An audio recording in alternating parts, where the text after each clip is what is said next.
Eh ben bonjour Garance, je suis avec toi là au Moulin, dans ce cadre magnifique avec le soleil aujourd'hui. Je suis vraiment heureuse d'être là, puis vraiment heureuse de pouvoir t'interviewer parce que c'est vrai qu'on travaille ensemble depuis presque 1 an et demi et qu'on n'a jamais partagé notre partenariat en fait. Et du coup, j'ai à cœur que les auditrices et les auditeurs de ces podcasts puissent connaître le Moulin, te connaître et voir toi quel est ton rôle au sein de ce moulin. Alors du coup, est-ce que tu peux te présenter et nous dire quel est ton rôle, comment t'es venue au moulin en fait? Ok, merci en tout cas pour l'invitation, Stéphanie. Vraiment, moi aussi, je suis très honorée de pouvoir faire ce podcast avec toi. Le moulin, comment c'est venu dans ma vie pour la petite histoire, hein, j'essaye de la faire courte, mais il y a eu le Covid. Je sais pas si tu en as entendu parler, tu sais. Ben, je vois pas Ouais, bien, c'est là, un moment où t'es enfermé chez soi là pendant ouais, c'est plusieurs ça. jours. Ah ouais, c'est quand j'ai repeint toute ma maison. Voilà. Donc, j'ai pas échappé à la grande question de qu'est-ce qu'on fait de nos vies, qu'est-ce qu'on fait, voilà, donc on se retrouve enfermé, et donc c'était une période pour moi un peu de transition où justement je cherchais un petit peu ma voie, et je m'intéressais beaucoup à tout ce qui était environnement, écologie, et donc en l'occurrence avec le Covid aussi, de se dire ok, est-ce que on n'a pas un peu notre part de responsabilité là-dedans. Et donc voilà, je me suis beaucoup renseignée sur ça, et entre les différents confinements, j'ai eu envie d'aller sur le terrain et d'aller rencontrer des personnes, des lieux qui étaient justement dans cette transition écologique, qui faisaient des choses un petit peu différentes. Et donc voilà, j'ai pris ma petite voiture et je suis allée me balader un petit peu dans plein de tiers-lieux différents en France. Et donc je suis passée par le moulin. Et l'idée, c'était vraiment de toquer à la porte, de dire voilà, je peux vous filer un coup de main, ça peut être au jardin, ça peut être en tout cas dans votre association, ce dont vous avez besoin. Et au moulin, c'était effectivement beaucoup de jardins. J'ai aidé aussi pour des portes ouvertes. Bon, voilà. Et un petit peu comme du woofing, où tu sais, tu y vas et puis en contrepartie de travailler, tu peux avoir à manger et y dormir. Je suis restée quelques temps. Je suis repartie et ils m'ont rappelé pour me dire qu'ils avaient un projet de faire venir au moulin, donc dans l'association, des femmes réfugiées qui vont rester plusieurs semaines au moulin pour faire tout ce qui est. Donc il y avait des cours de français, des cours administratifs, des cours informatiques. Voilà, et l'idée c'était à la fin de pouvoir qu'elles aient un boulot, un logement, une formation, voilà. Donc, ok, est-ce que tu peux venir? Et pareil, tu fais du bénévolat et puis tu leur fais un petit peu de l'animation au-delà de leur atelier. Tu leur fais un petit peu d'animation et puis tu es là, tu es présente, tu es là pendant les repas, pendant les temps libres, voilà. Ok, j'y passe quelques semaines, ça se passe hyper bien, et là, je me rends compte vraiment de la puissance de cet assaut. Où je me dis, ok, en fait, c'est pas juste le jardin et on prend soin, tu vois, de l'extérieur, c'est aussi on prend soin des humains. Et c'est vraiment une des grosses valeurs qui m'a, où leur philosophie de se dire on prend soin du vivant, c'est prendre soin de notre terre et soin des humains. C'est ça qui m'a vraiment fait accrocher. Et ensuite, je suis revenue pour refaire du bénévolat avec ces femmes. Et vraiment, il y a vraiment ce truc, tu sais, où tu te sens aligné. Tu sais, où t'es à un endroit et tu te dis, ok, je suis au bon endroit, c'est sûr. Et donc, quand je suis revenue, ils avaient d'autres projets, eux, pour l'association. Ils m'ont dit, est-ce que tu veux en faire partie? Et donc, voilà, j'ai Bah oui, signé, j'ai c'est été embauchée, et tu vois, c'était clair, quoi. C'était aligné, donc, voilà comment je suis arrivée au Moulin. super. Ouais. Euh, Donc là, du coup, c'est pas forcément des femmes réfugiées que vous vous hébergez. Vous avez une fois par mois un groupe de femmes qui sont là en répit, qui Tout à fait. sont envoyées par des associations. Tout à fait. Alors, je rappelle, comme on en avait parlé, que c'est pas un lieu d'urgence, c'est pas un lieu de, C'est voilà. ça. C'est un lieu de répit où le séjour se travaille avec les prescripteurs de ces femmes. Et donc, on anime une demi-journée par semaine, le mardi après-midi. On anime une demi-journée d'équi-coaching. Alors, un, qu'est-ce qui te touche dans le travail avec les femmes? Et deux, qu'est-ce qui te touche le plus dans le travail en équi-coaching? Ouais.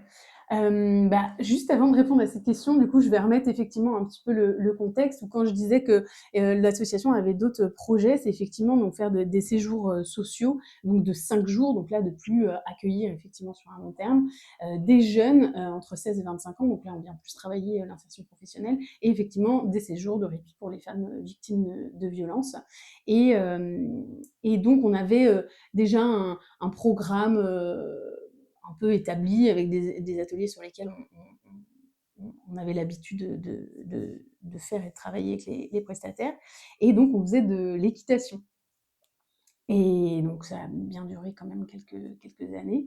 Et j'ai envie de parler de notre rencontre Ah parce mais que oui, je c'est trouve qu'elle vrai. est En super, en plus, fait. t'as raison, j'y pensais même plus, tu C'est vois. ça, j'ai Oui. envie de parler de ça parce que, en fait, Stéphanie, du coup, a pris contact avec l'association du Moulin. Et donc, c'est moi qui ai pris le lien.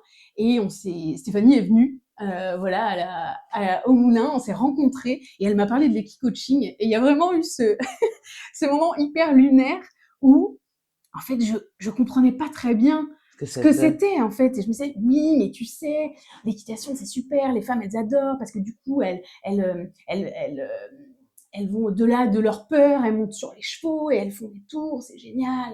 Là, j'ai peur que si je leur dis qu'ils montent pas sur les chevaux, elles perdent l'intérêt du truc. Et bref, Stéphanie, quand même, me dit, allez, allez, si, Je si, crois qu'en et fait, j'ai t'expliques. Et proposé à voilà, l'équipe, j'ai dit, moi, je vais pas te parler du chocolat pendant 4 heures. exactement. Tu comprendras le chocolat quand tu auras un carré dans la bouche. Ouais, Venez faire l'expérience. Et vous êtes exactement. venus Ouais. avec Alan, Et deux autres collègues, ouais. Ludivine, toi et Benoît. Benoît. Ouais. Voilà. Faire une séance qui a Mm. été, voilà, le goût du chocolat était là. Ouais. Après, bah, je crois que c'est ça aussi qui Ouais. a Ah bah complètement. de le vivre, hein, Ah ça. oui. Ouais.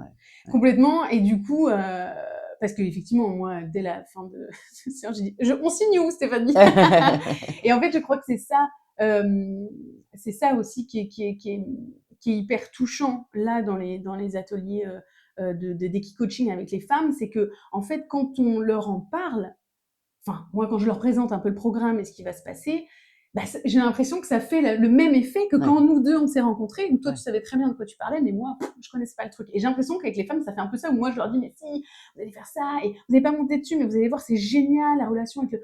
Bon, elle te regarde un peu, bon, on verra bien. Dubitatif, quoi. Hein, Ouais, ouais. c'est ça. Ah bon? Qu'est-ce qui me... Comment ça, on rentre pas sur les chevaux, je comprends pas. Et, euh, et en fait, c'est ça qui est assez fou, c'est que, bon, déjà, elles ont cette confiance en nous tout de suite de dire, OK, on y va, même si on sait pas trop où on va. Et cette approche, et moi, ce que je trouve flagrant à chaque fois, c'est de réussir à capter comment tu peux retranscrire ce que tu vis là avec l'animal dans ta vie de tous les jours. Et moi, je suis assez épatée à la vitesse à laquelle ça va. Tu vois, Ah ben alors, oui. évidemment, vous y faites beaucoup parce que dans vos questions, etc., c'est toujours très bien amené. Mais, mais je suis toujours, ouais, assez. Mais ça, c'est surtout lié au fait que le cheval est un animal qui ne vit ni dans le passé ni dans le futur, il est Mm, dans le présent, et donc les prises de conscience, elles sont instantanées. mm, C'est forcément maintenant que ça se mm, passe. mm. Et je crois que l'échange d'énergie un peu entre le cheval et la personne qui est avec, ça crée des prises de conscience instantanées et Mm, durables en mm, plus. Elles mm. sont. Oui. Euh, donc toi, ce qui te touche particulièrement, finalement, c'est. Ce qui me touche, oui, on revient sur les questions, pardon. Ce qui me touche, c'est déjà ça, ouais. Vraiment, c'est cette manière de retranscrire dans sa vie de tous les jours. Et toutes celles qui viennent avec des peurs, vraiment, tu sens que ça sort du bide, quoi. C'est vraiment des peurs qui sont alors soit liées parfois à des expériences avec les chevaux qui ont été mauvaises, mais même parfois, tu sens juste que en fait, c'est l'animal qui fait peur, mais parce qu'il est grand, parce qu'il est imposant, et donc voilà, après on peut faire plein de suppositions derrière ça, mais et de voir que en début de journée, c'est ça qui se passe, et qu'à la fin, bah, ça y est, en fait, et vas-y que je te fais des câlins et des bisous, et j'ai réussi à guider le cheval, j'ai réussi, c'est moi qui l'ai fait marcher, ou j'ai réussi à créer de la confiance, et qu'à la fin de la journée, tu vois des sourires Des jusqu'aux transformations, oreilles, ouais. et ça, c'est impressionnant. Ouais. Euh, Est-ce que comment toi tu considères que les chevaux ils ont un rôle clé dans la guérison? C'est un mot un peu fort, mais dans les prises de conscience des femmes. Comment toi de l'extérieur, moi de l'intérieur un petit peu puis je connais les chevaux, mais de l'extérieur, toi comment t'as l'impression que ça joue un rôle? J'ai l'impression que c'est aussi parce que, déjà, c'est un rapport, à l'animal qu'on n'a pas du tout. Ouais, Heu, la preuve, quand tu parles de chevaux, on te dit: «Bah, c'est pour monter dessus». Alors exactement. que mais parce qu'on est dans une société aujourd'hui où c'est comme ça, en fait, que ça se fait et je pense que déjà, ce côté: «Ouh là!» Tu vois, tu viens décaler quelque chose où, ah OK, là déjà, on fait quelque chose de complètement différent et normalement, ça, on le fait avec, bah, les animaux dont on a l'habitude, les chiens, les chats, tu vois? Mais là, oh OK. Et le fait que du coup le cheval soit, comme je disais tout à l'heure, hyper grand, hyper imposant et ben, comme tu l'as dit, il y a vraiment ce côté où, ouf, là, j'ai pas le choix que d'être là, maintenant, dans mon corps et dans ce qui se passe parce que sinon, faut que je sois alignée, quoi, avec lui et et ça, pardon, j'ai perdu un peu le fil de C'est ta ça question, mais qui fait pour toi que l'impact du cheval du de cheval. l'extérieur, il est comme ça. Et autre chose aussi que je voulais rajouter et que je vois de l'extérieur qui est assez impressionnant, c'est que donc nous, il faut savoir que les femmes, on les connaît pas d'avant.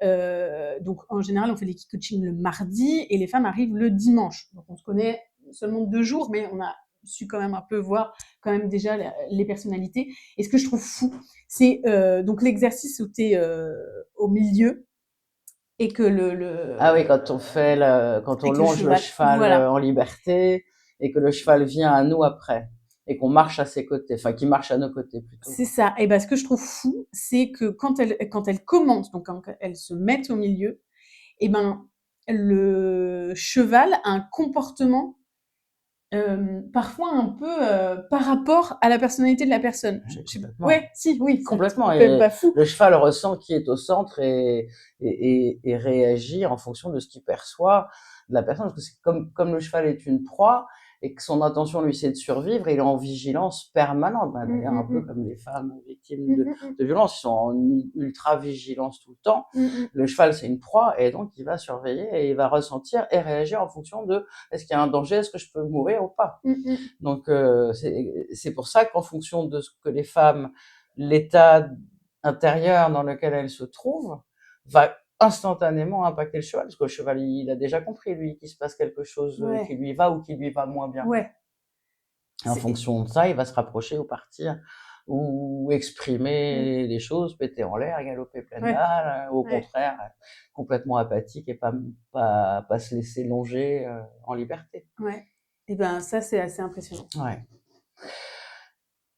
Alors pour finir, je voudrais que tu me dises quel conseil tu donnerais à une femme qui hésite à franchir le pas pour venir chez vous et puis pour bénéficier de votre votre semaine de répit, dont l'équi-coaching. Mmh. Hem Alors que ça soit chez nous, mais j'allais dire même du coup, pour faire une séance d'équi-coaching, il faut pas trop se mentaliser en se disant, déjà s'enlever le côté: «Est-ce que je vais y arriver? Est-ce que je vais pas y arriver? Est-ce que c'est fait pour moi? Est-ce que c'est pas fait pour moi?» Déjà d'essayer d'enlever, tout ce qui va être, intellect et se dire que de toute façon, il y a toujours quelque chose à prendre.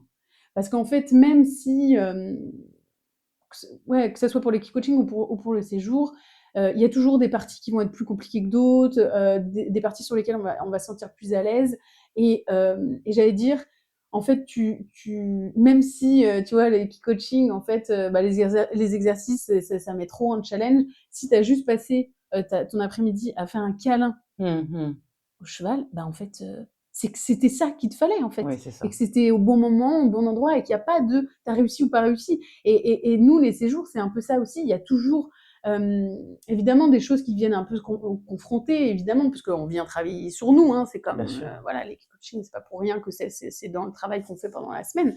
Ça vient travailler sur nous, mais que il y a toujours quelque chose à apprendre et voilà, je pense que je partirais vraiment là-dessus. Et aussi, quelque chose que j'avais envie de rajouter, c'est que certes, il y a les chevaux qui font un travail en effet extraordinaire, mais il y a tout un travail, nous, dans l'atelier Equicoaching, où, mine de rien, je pense qu'il y a bien 1 heure et demie au départ où on est sans les chevaux. Ouais. Et toute cette partie-là, elle est ultra importante parce que moi, je le vois après avec les femmes qui ressortent des phrases que toi ou Wassini avait dit, mais et tu sais, des choses très, tu vois, le côté réussir à dire non à quelqu'un, c'est se dire oui à soi.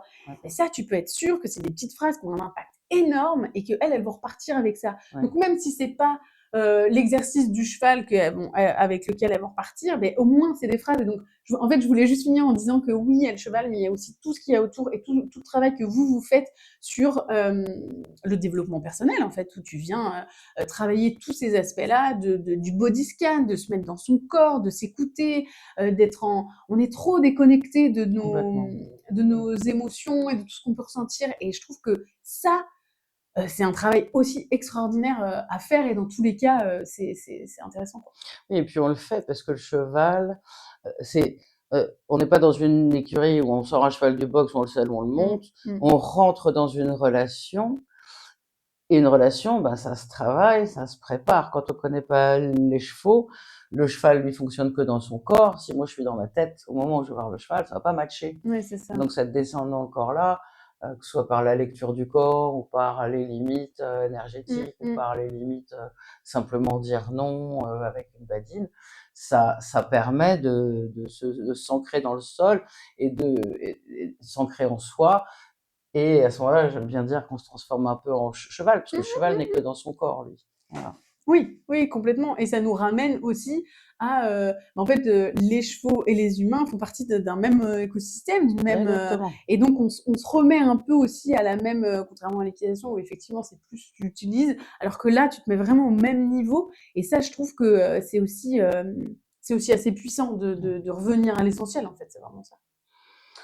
Ben, merci Garance de m'avoir accordé ton temps. Je suis vraiment très heureuse que notre partenariat avec le Moulin continue. Moi J'aime aussi. beaucoup travailler avec toi et l'équipe. Et puis, ben, chers auditeurs, alors ne ratez pas le prochain épisode du podcast, peut-être un bonus ou pas, ou peut-être un autre. Allez, prenez soin de vous et à bientôt.